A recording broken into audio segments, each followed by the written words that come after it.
Poniendo el Evangelio en práctica. Un programa para aprender a amar a Dios sin miedo, con el Padre Manuel Villalobos.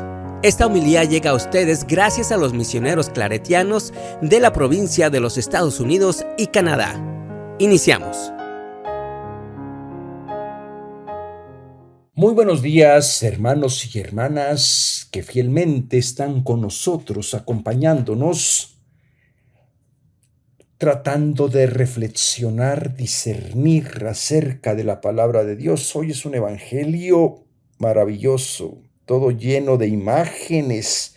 El sepulcro vacío, María Magdalena que corre de un lado, corre del otro, que se agacha, que observa, que ve, que se da media vuelta, que encuentra al amor de su vida. Felices Pascuas de resurrección. Cristo vive. La muerte no ha tenido la última palabra. El amor ha triunfado sobre el odio. Así que, hermanos y hermanas, desde ya les deseo que estas fiestas de Pascua les colmen de alegría, les colmen de la certeza que Dios está siempre con nosotros. Soy Manuel Villalobos Mendoza y como siempre es de verdad un placer compartir con ustedes este conocimiento. Esta reflexión entonces es para el día, déjenme les digo, el día 20 de abril, y recuerden que gracias al patrocinio de los misioneros claretianos de la provincia de Estados Unidos y Canadá, nosotros podemos seguir trabajando en este ministerio de la palabra. Así que, hermanos y hermanas, vamos a pedirle a Dios que transforme tantos momentos de muerte en signos de vida. Señor Jesús, tú que pasaste por el mundo haciendo el bien, curando enfermos, dando palabras de aliento a la gente que venía cargando yugos, leyes injustas.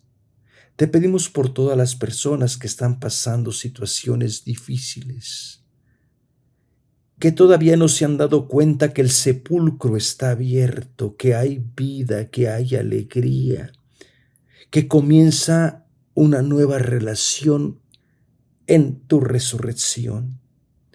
Te pedimos que tu Espíritu, que siempre está con nosotros, nos aliente a descubrirte en los momentos más sencillos de nuestra vida.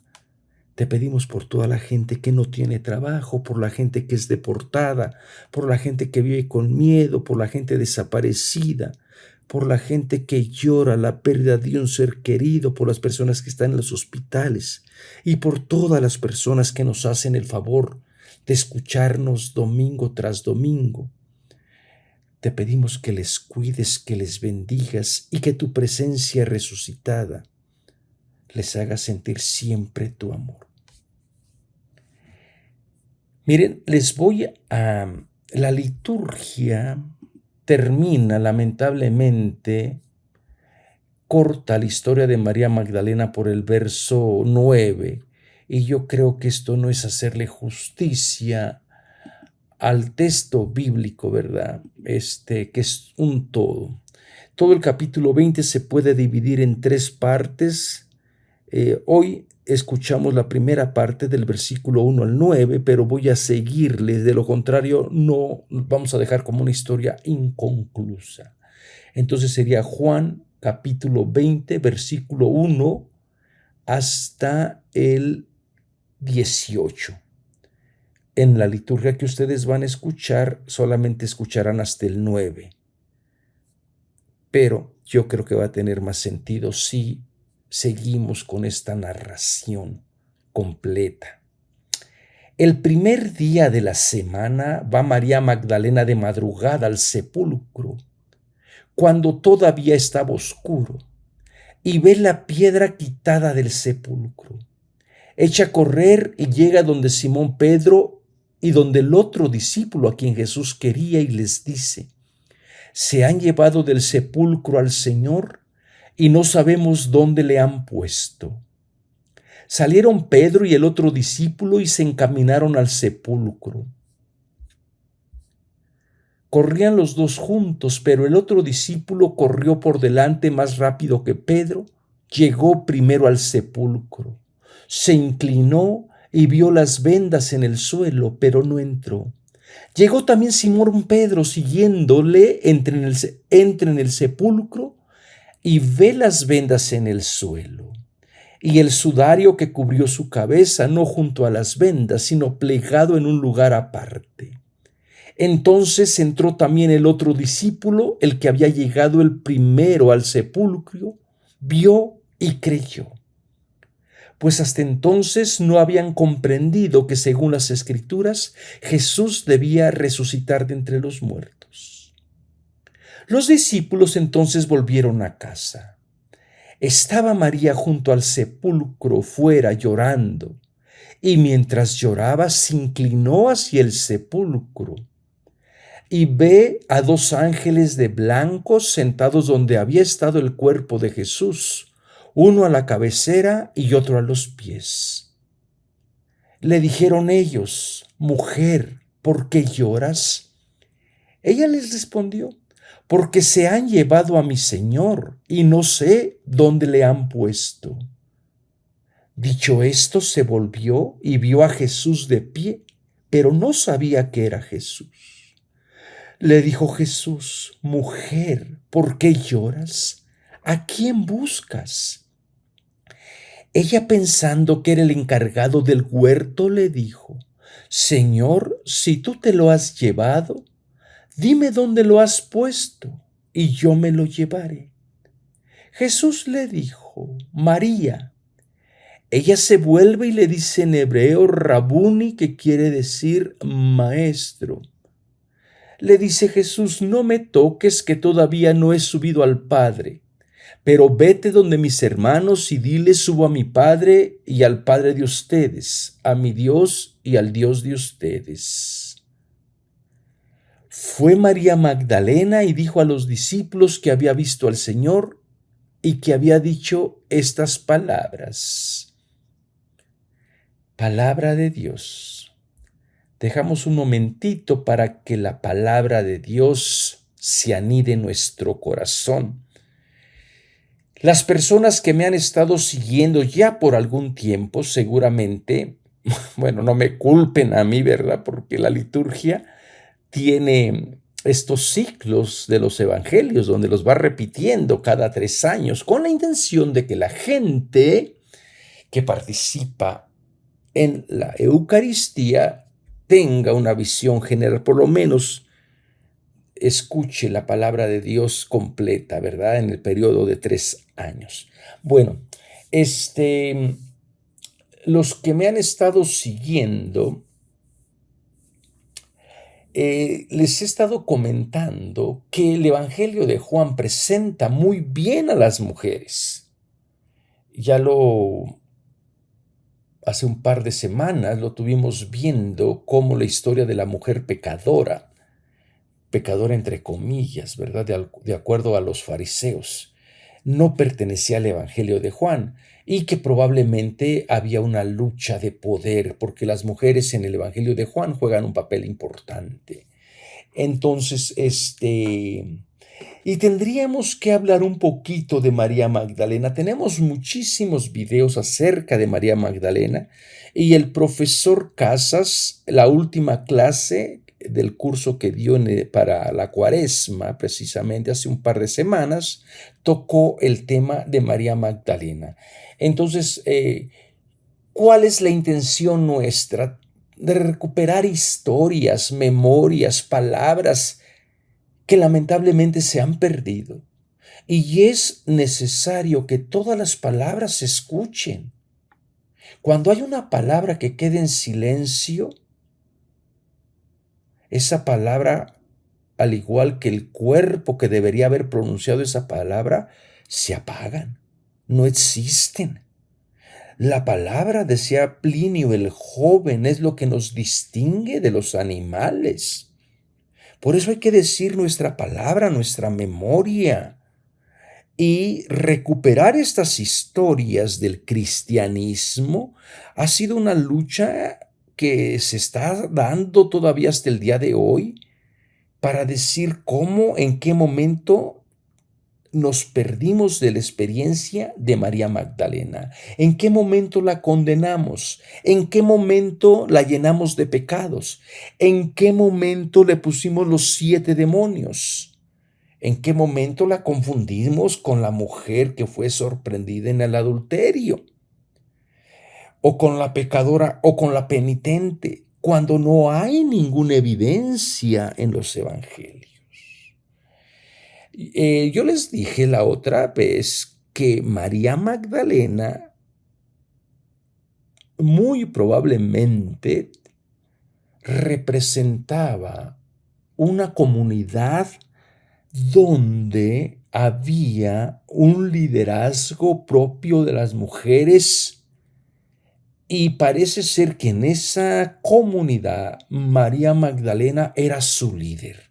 Recuerden que el cristianismo siempre desde nuestros orígenes ha sido plural, diverso, y hemos coexistido. El problema es cuando un tipo de espiritualidad quiere silenciar las otras expresiones de fe. Y no se puede, no se debería. Al contrario, tenemos que coexistir con diferentes tradiciones, diferentes espiritualidades. Y lo confieso, a mí a veces me cuesta estar acompañando ciertas teologías de las cuales yo no soy partidario, pero en el papel de sacerdote, en el papel de pastor, uno tiene que acompañarles esperando que algún día también puedan desarrollar una espiritualidad más saludable, sin tanto miedo, sin tanto trauma. A mí lo que se me hace a veces difícil es que han creado una religión de costumbre tan difícil, tan imposible de cargar, que la gente no es feliz. Si por lo menos la gente fuera feliz creyendo en lo que cree, uno diría, bueno, pues que crean, son felices.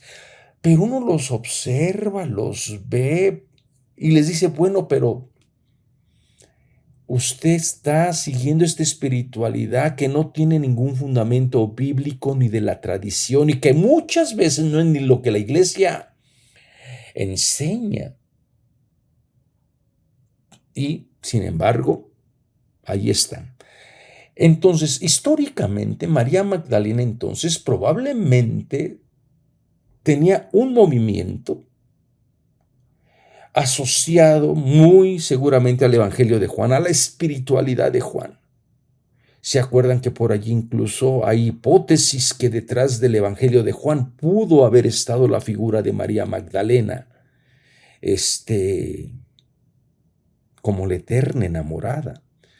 Entonces, fíjense, ¿y de dónde llegó? Para la pregunta, si no quieren ir a ver los videos, por ahí yo tengo unos videos muy cortitos, pero si no quieren ir, ¿de dónde se confundió a María Magdalena como la pecadora, la que habían salido 7 demonios? Solamente Lucas nos da esa información en el capítulo 8. Y ustedes van a decir, no, también la tenemos en Marcos, pero recuerden que yo les dije que Marcos capítulo 16, versículo 9 en adelante, esa historia no pertenecía a Marcos. Da la impresión de que Lucas por allí comenzó a revisar o a editar los otros manuscritos de las otras comunidades, pues los otros ya estaban muertos, ¿verdad? Bueno, esta es mi hipótesis, porque por aquí, por allá se puede ver como la mano de Lucas. Lucas es el único que nos dice que María Magdalena estaba enferma, que habían salido 7 demonios, y lo vuelve a decir en el apéndice que se encuentra en el Evangelio de Marcos. Pero el Evangelio de Juan no nos da esa información, Marcos no nos da esa información, Mateo no nos da esa información. Muy probable entonces solamente sea Lucas que, dado a la situación que vivía su comunidad, trató de rescatar la figura de Simón Pedro. Si ustedes se dan cuenta, en el Evangelio de Juan la figura de Pedro juega un papel muy, muy humilde, incluso en el Evangelio del día de hoy. Nadie puede compararse con el discípulo amado. Nadie puede ser como él. Todas las veces que aparece en relación con Simón Pedro, solamente es para callarlo. Bueno, pero ahorita podemos decir un poquito más. Entonces, esto es en relación a María Magdalena, que cierra el ciclo de las 4 mujeres que aparecen en el Evangelio de Juan, que han llegado a profesar la fe en Cristo Jesús, la fe en su propuesta de vida, comenzando con la madre de Jesús, que no se le nombra nunca como María, sino la madre de Jesús, Marta y María, luego la mujer, primero la mujer samaritana por el capítulo 4, luego Marta y María por el capítulo 11 y luego María Magdalena, que prácticamente va a dejar a un lado, va a eclipsar, les va a hacer sombra a la figura de Pedro, por lo menos en esta narración, ¿verdad? Entonces comienza Juan como había comenzado su evangelio en el principio. Otra vez vuelve a traer esa idea del primer día de la semana, conectado con un nuevo comienzo, una nueva historia, una nueva creación. Y ahora va a ser María Magdalena. Ahora, también dentro, no tenemos que romantizar y decir, ay, no, es que María Magdalena rápido aprendió a ser discípula enamorada, rápido aprendió a ser la apóstol de las apóstoles. No, María Magdalena también va a entrar en su proceso discipular y poco a poco va a tener que ir dejando su ideología que le ataba de estar pensando en términos del Mesías todavía nacionalista judío, de las tradiciones. Todavía, incluso en este evangelio, María Magdalena, simbólicamente hablando, está todavía bajo las sombras de la muerte, fíjense. Se anuncia el primer día de la semana, la nueva creación, un nuevo tiempo, una nueva oportunidad, y la figura de María Magdalena entonces representa a la comunidad que quedó perpleja después de la muerte de Jesús. Y María Magdalena, de madrugada al sepulcro, cuando todavía estaba oscuro. Entonces tú puedes decir, bueno, el primer día de la semana, ya hay luz de madrugada, oscuro, como que no se pueden reconciliar, ¿verdad? Pero recuerden que a Juan le gusta hacer estas dinámicas, estas dicotomías de conceptos, los que son de arriba, los que son de abajo, los que nacen del espíritu, los que nacen de la carne, los que son del mundo, los que no son del mundo, los que son hijos de la luz y los que son los hijos de las tinieblas. Entonces María Magdalena todavía va en su camino discipular. Lo dramático, cuando uno lee el evangelio, pues lo lee de corrida y no se adentra a la dinámica que requiere de decir, ok, María está en el camino correcto, pero todavía no ha llegado a entender a Cristo Jesús, que ha vencido a la muerte. Se anuncian los signos, los símbolos. Entonces, primer día de la semana, relación al Génesis, a la nueva creación. María, la madre de la nueva comunidad, o más adelante, la novia del amado, simbólicamente. Ahorita vamos entonces a estar hablando. Y fíjense, todo este pasaje, la palabra sepulcro domina todo el pasaje. Por lo menos aparece nueve veces. Mire, aparece en el primer versículo. El sepulcro cuando todavía estaba oscuro. Después aparece otra vez en el versículo 2. Se han llevado del sepulcro al Señor. Después aparece otra vez el sepulcro en el versículo 3. Se encaminó Simón, Pedro y el otro discípulo al sepulcro. Después aparece otra vez en el versículo 4. Llegó primero al sepulcro. Después aparece otra vez en el versículo 8, el que había llegado primero al sepulcro. Después aparece otra vez en el versículo 11, María junto al sepulcro. Todas estas veces que aparece la palabra sepulcro, no es porque a Juan se le acabó la inspiración, es porque toda la comunidad está bajo las sombras de la muerte. ¿Cómo poder entender el proceso de la resurrección? No importa cuántas palabras nosotros digamos, no importa de qué manera lo tratemos de explicar. Lo único que encontraron los evangelistas, es decir, la tumba está vacía. La piedra ha sido removida del sepulcro. Fíjense en el versículo primero, 2 veces aparece la palabra sepulcro. Entonces, María Magdalena, al igual que el discípulo que Jesús amaba, al igual que Simón Pedro, están todavía bajo el poder de la muerte. Todavía no han logrado entender el proceso pleno de la resurrección, porque es muy difícil, muy difícil. Entonces va al sepulcro. Se está dando este cambio cronológicamente. Cronológicamente están pasando del tiempo ordinario al tiempo de Dios. Y en este tiempo es la ambigüedad que se puede ver.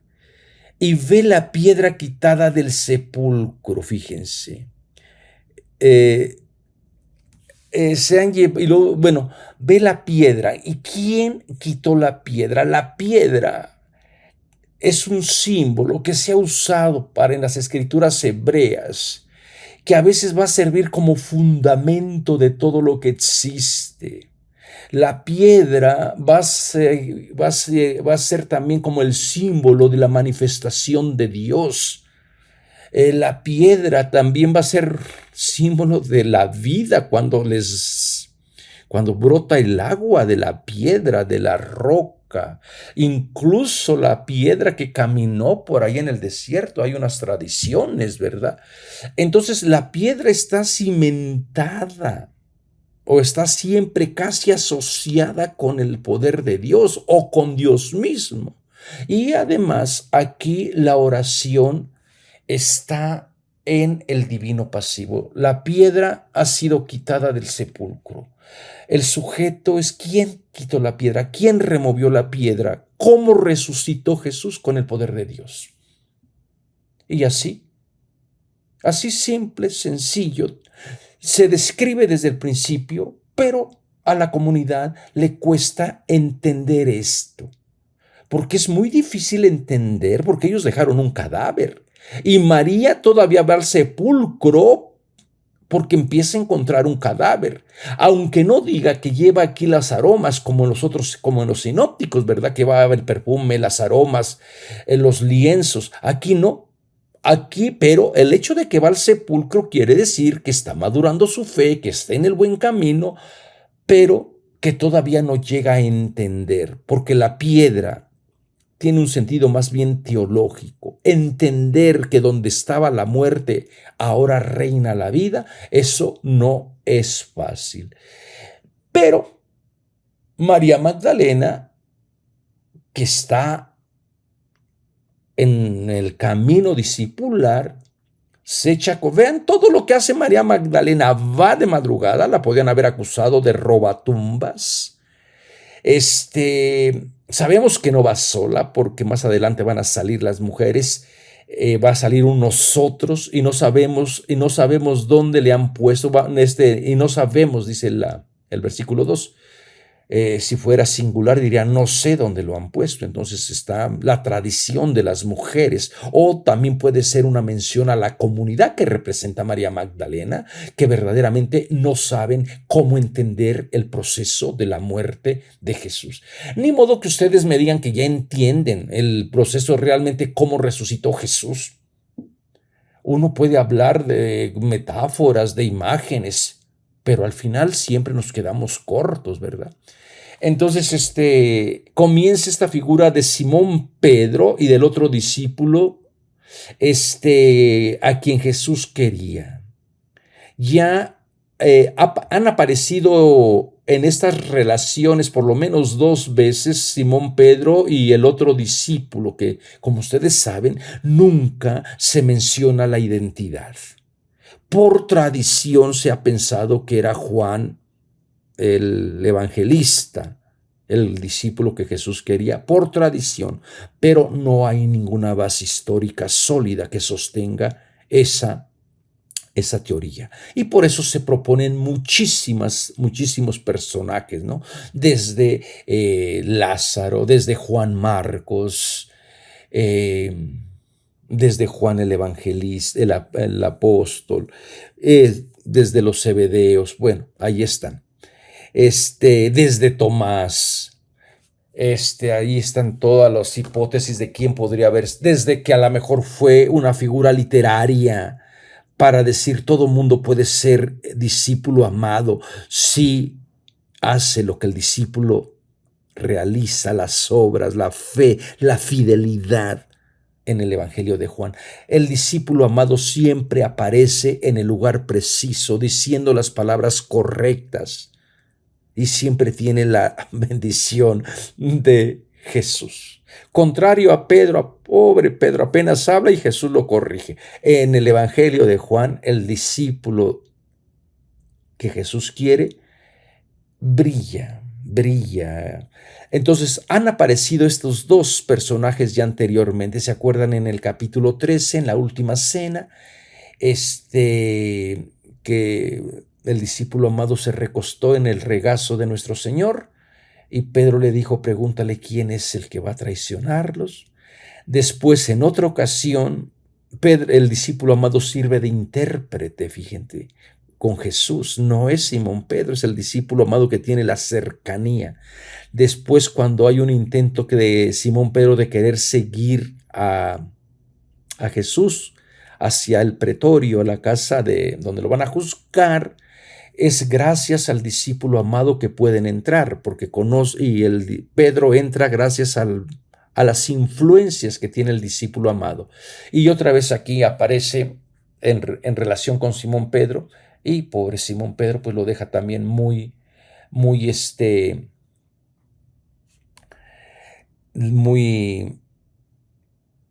corto de fe todavía, porque el discípulo amado en el Evangelio de Juan es el modelo a seguir, ¿verdad? Y fíjense lo que les dice María Magdalena: se han llevado del sepulcro al Señor y no sabemos dónde le han puesto. Todavía, les decía, está bajo el poder de la muerte. Todavía habla de sepulcro. Es cierto que le da un título a Jesús de Señor, de alguien importante, pero no fue capaz de decir la losa ha sido removida, la piedra ha sido removida, porque eso fue lo primero que vio.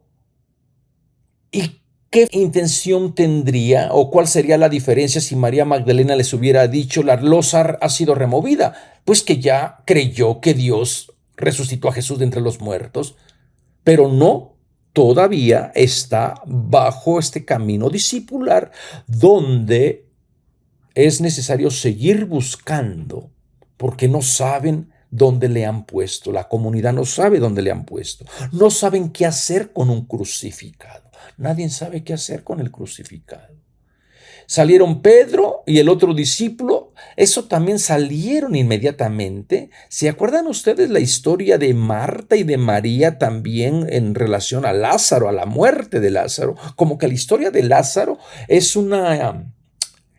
como que adelanta de alguna manera la resurrección de Jesús, ¿verdad? Donde todo el mundo habla de muerte, Jesús habla de vida. Y Jesús ni siquiera entra a la casa de Betania, porque esa casa está bajo el poder de la muerte, del lamento, de las lágrimas, y se encuentra con las hermanas fuera.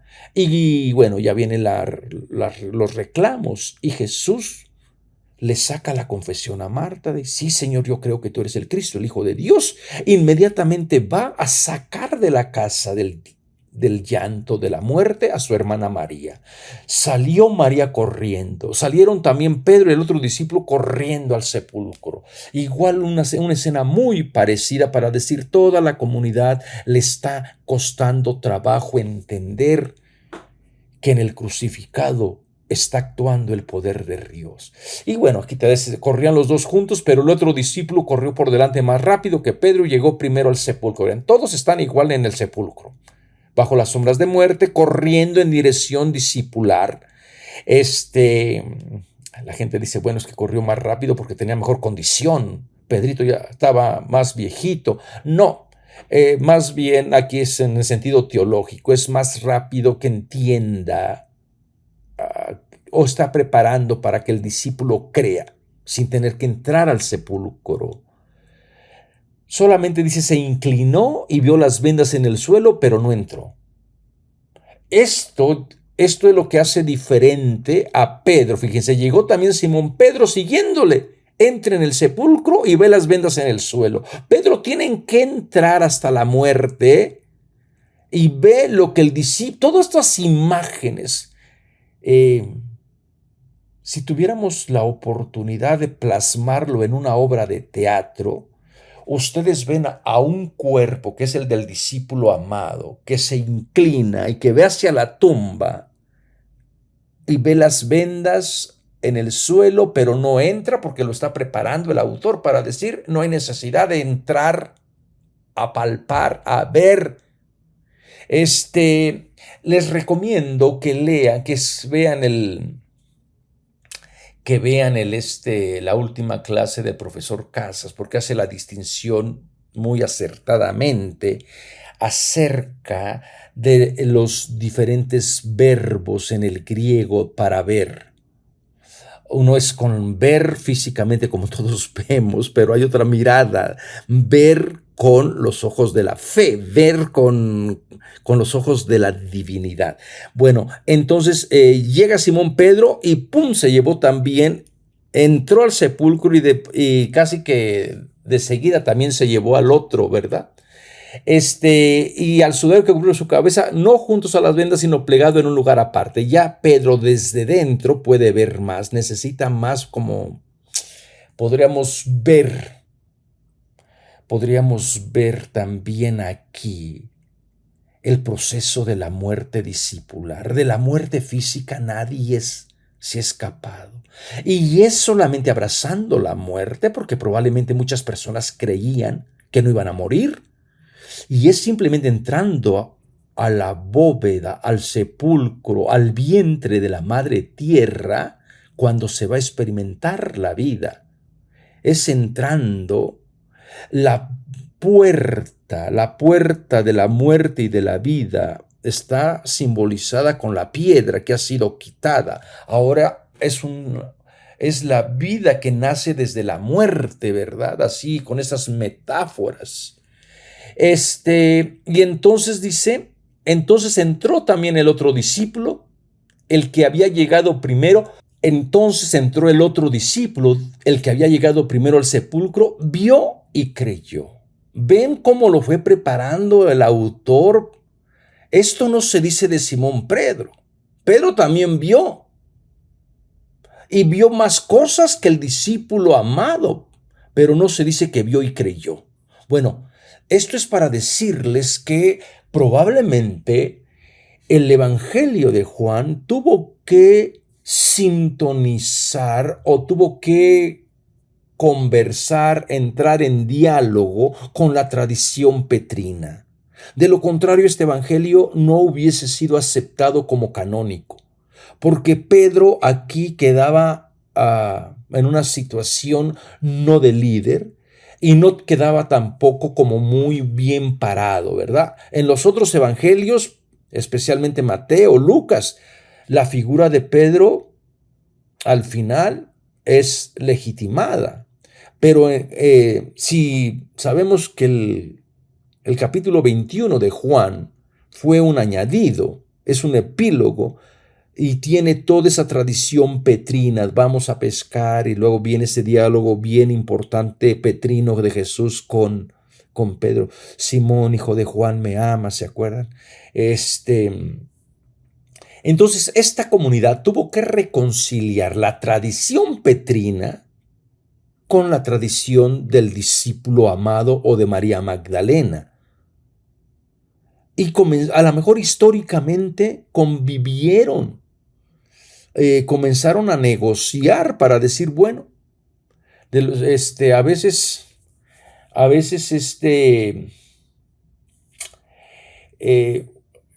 uno tiene que hacer cosas que no es su principal prioridad.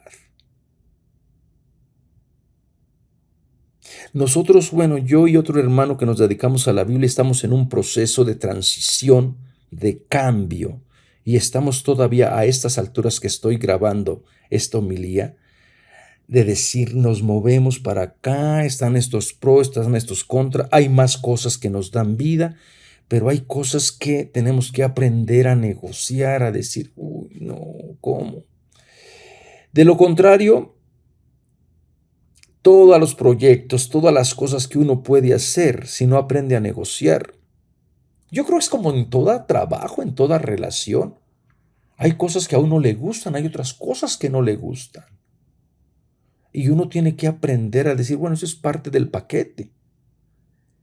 Y también hacerlo con amor, encontrarle sentido, pero ahí estamos. Entonces esta comunidad probablemente comenzó a negociar la tradición de Pedro para poder dialogar y también poder legitimar la figura de Pedro entre esta comunidad del discípulo amado, ¿verdad? Tuvieron que aprender a convivir, y si las hipótesis son correctas, como lo dice Raymond Brown, de que probablemente sea Éfeso, donde confluyeron muchos cristianos de muchas espiritualidades, los de Pablo, los de Lucas, los de la iglesia madre de Jerusalén, los del discípulo amado.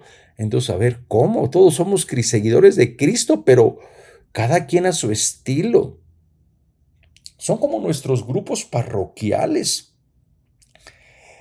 Cada quien pertenece a la parroquia, pero cada quien se siente como separado, ¿verdad?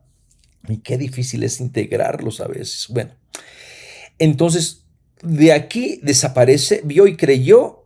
Dice, pues hasta entonces no habían comprendido que según las escrituras Jesús había de resucitar entre los muertos. No habían entendido.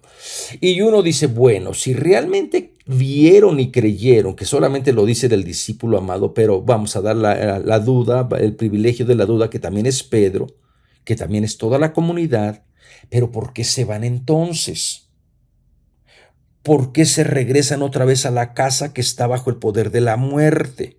Si de verdad vieron y creyeron, su sentido o su razón de ser tendría que estar afuera de la casa.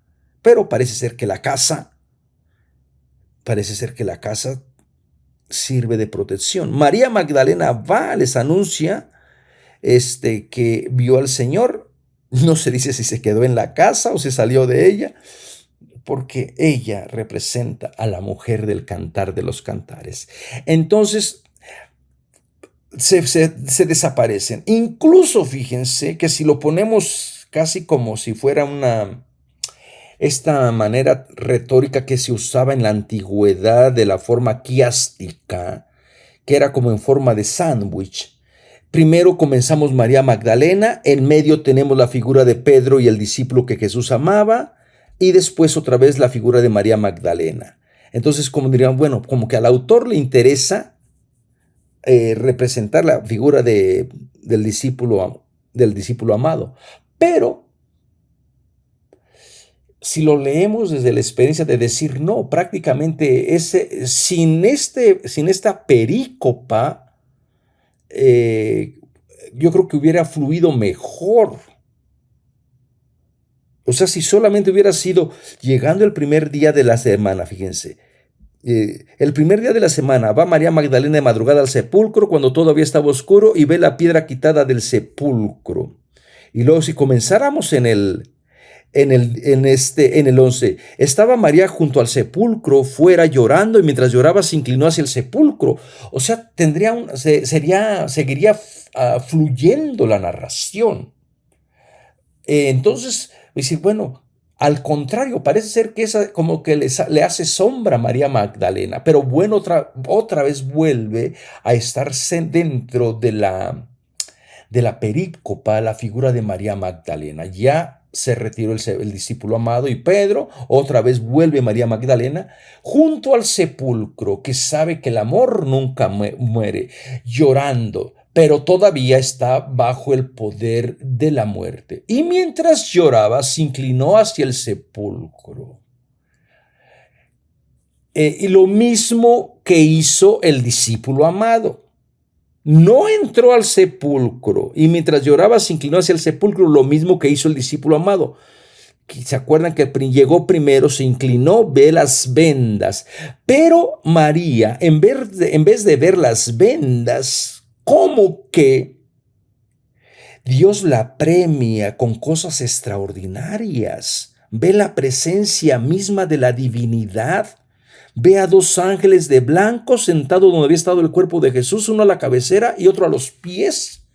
Jesús le había dicho a Natanael, ¿se acuerdan ustedes allá por el capítulo? Creo que es el capítulo primero, el 2, todavía no recuerdo, donde Jesús le dice, este es un verdadero israelita, donde que no hay doblez en su corazón. Y Natanael le dice, ¿de dónde me conoces?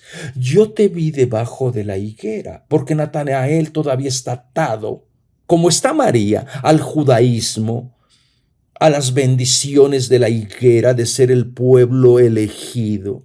Y no quieren desprenderse de esa idea de entender el Mesías, de entender la ley, de entender su relación con Dios. Y Jesús le dice a Natanael, cosas mejores verás a ángeles del cielo subiendo y bajando. Jesús lanza la profecía de decir los verdaderos, los discípulos verdaderos que sean capaces de irse desprendiendo de ese judaísmo, de esa manera de entender la vida, van a ver cosas extraordinarias, se van a encontrar con la divinidad. Y hasta estas alturas, la única que ha visto ángeles de blanco es la doña María Magdalena. Y esta presencia de la divinidad, los ángeles le dicen, mujer, ¿por qué lloras? Les recuerda las mismas palabras que Jesús le dijo anteriormente a su madre, mujer. Este es un título honorífico que le dan. Y vuelve a repetir entonces la pregunta de por las lágrimas. Y ella responde, porque se han llevado a mi Señor y no sé dónde lo han puesto. Y aquí María Magdalena se convierte en la mujer del Cantar de los Cantares. Miren en el Cantar de los Cantares, en el capítulo 3, fíjense lo que dice la mujer, la amada. En mi lecho por las noches he buscado al amor de mi alma. Busquéle y no le hallé. Me levantaré pues y recorreré la ciudad, por las calles y las plazas buscaré al amor de mi alma. Busquéle y no le hallé. Los centinelas me encontraron, los que hacen la ronda en la ciudad. ¿Han visto al amor de mi alma? Apenas había pasado cuando encontré al amor de mi alma. Le aprendí y no le soltaré hasta que le haya introducido en la casa de mi madre, en la alcoba de la que me concibió.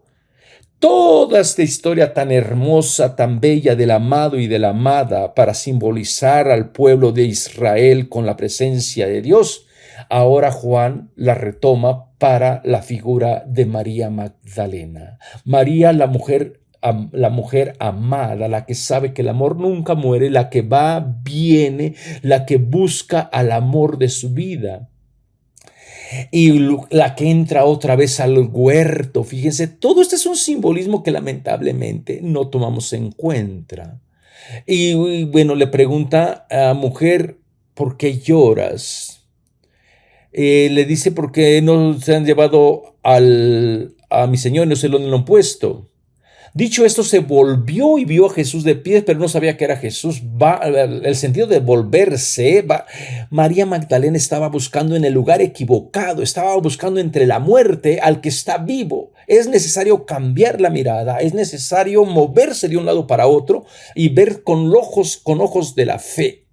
Pero este es un momento que uno dice, por Dios, uno como audiencia, ya María Magdalena, ya es Cristo Jesús, ya no tienes más que buscar, ya estás allí, ya. Pero Juan nos mantiene en suspenso y el clímax aumenta. Le dice Jesús: mujer, ¿por qué lloras? ¿A quién buscas, niña mía? Estás buscando en el lugar mal. La misma pregunta que le dijo a los 2 discípulos de Juan, que lo iban siguiendo. Jesús se volteó y les dijo: ¿a quién buscan? Y aquellos le dijeron: maestro, ¿dónde vives? Y Jesús le dice: vengan y lo verás. Esta es una pregunta técnica de discipulado, que solamente María Magdalena es la única que se lo merece, porque ha buscado. Y luego ya aquí uno dice: ya María Magdalena, ya por el amor de Dios, pero todavía nos tiene que llevar a la metáfora del huerto, como en el Cantar de los Cantares. Si tú te lo has llevado, ¿dónde lo has puesto? Yo me lo llevaré. Jesús le dice María, ella se vuelve y dice en hebreo Rabuni, que quiere decir maestro. Ya todo se reveló el misterio. Y este versículo de no me toques, que todavía no he subido al Padre. Ay, Dios mío, hay tantas malas interpretaciones y todo por no leerlo con la mirada del Cantar de los Cantares. Acuérdense que María Magdalena es la amada que decía: no voy a soltar al amor de mi vida hasta que no lo meta a la cama, dice el Cantar de los Cantares, a la alcoba. El Cantar de los Cantares por mucho tiempo no se permitía leerlo a solas porque es muy sensual, muy erótico. Bueno, aquí tienen. No me toques cómo me estás, no me quieras entender todavía en las categorías del judaísmo oficial. Jesús bendito, se me pasó el tiempo. No me quieras entender todavía, no me mantengas todavía encajonado en las categorías de que soy solamente el amado para los que proceden del judaísmo como tú. Soy el amado para todos, soy el amado del Padre, soy el amado de esta nueva familia donde ya no son discípulos, son hermanos, son hermanas. Y este Padre que es mi Padre ahora también es Padre de ustedes. Este Dios que es mi Dios es también Dios de ustedes. Y es María, la mujer amada, la mujer que sabe que el amor nunca muere, la que tuvo la gracia de entender el misterio de la resurrección de Cristo Jesús. Disculpen, hermanos, por estos 3 minutos de más. Cuídense mucho, que Dios les bendiga. Estén atentos porque estoy muy tentado para hacer un simposio acerca de María Magdalena. Estoy tratando de traerles a una muy buena, a la mejor biblista, pero déjenme que corra con suerte. Cuídense mucho, que Dios les bendiga. Felices fiestas de Pascua. Dios verdaderamente ha resucitado a su Hijo Jesucristo. Aleluya, aleluya. Este programa fue presentado por los misioneros claretianos de la provincia de Estados Unidos y Canadá, una congregación católica romana global de sacerdotes y hermanos que atiende las necesidades religiosas y pastorales de las comunidades vulnerables.